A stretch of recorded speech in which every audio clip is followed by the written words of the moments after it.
Bienvenue sur le podcast de ceux qui font le lait, un programme proposé par la Fédération nationale des producteurs de lait. Bonjour Daniel, on est ici pour faire un petit point d'étape sur les actions syndicales du printemps. Tu avais annoncé un certain nombre de choses lors de notre assemblée générale du mois de mars. Que s'est-il passé depuis ? Oui, bonjour à toutes et à tous. 2 mois se sont passés et je pense que c'est le moment de faire un bilan. Alors, faut pas avoir peur de se réjouir du travail qu'on a fait quand ça a marché, ça a fonctionné. 2 exemples, on avait ce qu'on appelle dans notre jargon syndical ouvert la chasse au ministre de l'économie et des finances, Bruno Le Maire, pour s'assurer que les produits laitiers ne soient pas concernés. La preuve que ça a marché, pendant 2 mois, Bruno Le Maire n'a sorti dans aucun département. Alors, grâce à nous, je ne saurais pas vous dire. Il y a une semaine, il a annoncé que les produits laitiers ne seraient pas concernés par la renégociation des prix. Je rajoute que c'est tout à fait normal, puisqu'on n'a pas bénéficié de la hausse qu'ont bénéficié nos voisins allemands, belges. Donc on n'a pas de raison de baisser puisqu'on n'a pas eu la hausse suffisante.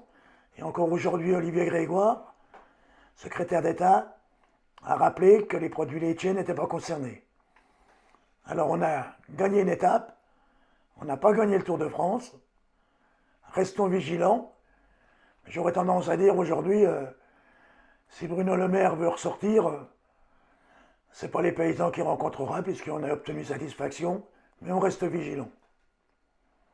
La deuxième cible qu'on avait identifiée lors de notre trajet, c'est la grande distribution. Que je rappelle qu'aujourd'hui, on a un moment charnière pour la rémunération des producteurs de lait. On a un prix allemand qui baisse, on a une valorisation au beurre poudre qui baisse, et c'est là le moment où Egalim doit jouer tout son rôle, c'est-à-dire un rôle de régulateur, parce que même si tous ensemble on a trouvé que l'écart qu'il y avait avec la France et l'Allemagne par exemple était beaucoup trop important l'an dernier, on n'a jamais réclamé d'avoir le même prix que les Allemands, parce qu'on sait qu'avec Egalim, on monte moins haut, mais on doit descendre beaucoup moins bas. Donc hier soir, c'est pas vieux, on a rencontré FCA, donc FCA c'est Intermarché et Leclerc. Il y a eu des actions qui ont été faites ces derniers jours. Et j'aurais tendance à vous dire, chez Leclerc, on va leur laisser une paire de jours pour enlever le premier prix. Parce que hier, ils nous ont dit que comme Intermarché, il n'y aurait plus de lait premier prix chez Leclerc. Donc, comme on a toujours dit que nous, on a plutôt un syndicalisme de solution que de spectacle, ce qui nous intéresse, c'est le résultat pour une juste rémunération des producteurs. Donc pendant quelques jours, on va dire qu'on va laisser tranquille Leclerc pour qu'ils se mettent à jour dans leurs engagements. Alors je ne suis pas en train de vous dire que tout est gagné, hein. Restons vigilants, mais on a la chance pour ceux qui l'ont fait, et tous les départements ne l'ont pas fait, de l'action syndicale, mais de voir que ça fonctionne. Ce n'est pas toujours le cas. Restons solidaires, mais restons déterminés.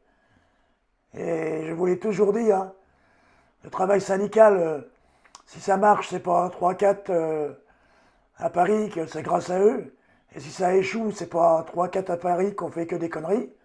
Le résultat d'un travail syndical, c'est l'ensemble d'un réseau.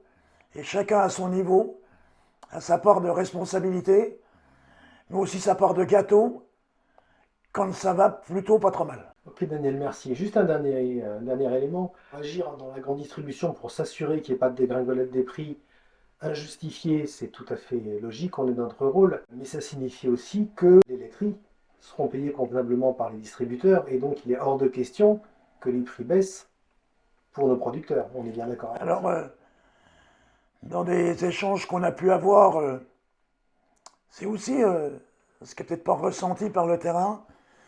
Tout ça, c'est grâce à Egalim, parce qu'il y a un peu plus de transparence quand même. Parce qu'aujourd'hui, on parle d'MPA, MPI, qu'on ne parlait pas avant et tout. Donc on a un peu plus de transparence. Quand des distributeurs nous disent si j'arrive à vendre du lait UHT, 6 au prix normal et les 6 litres à côté à moitié prix, ce qui à la fin fait un prix du litre à moins de 70 centimes. Et quand on sait que pour rémunérer un producteur, il faut à minima 1 euro,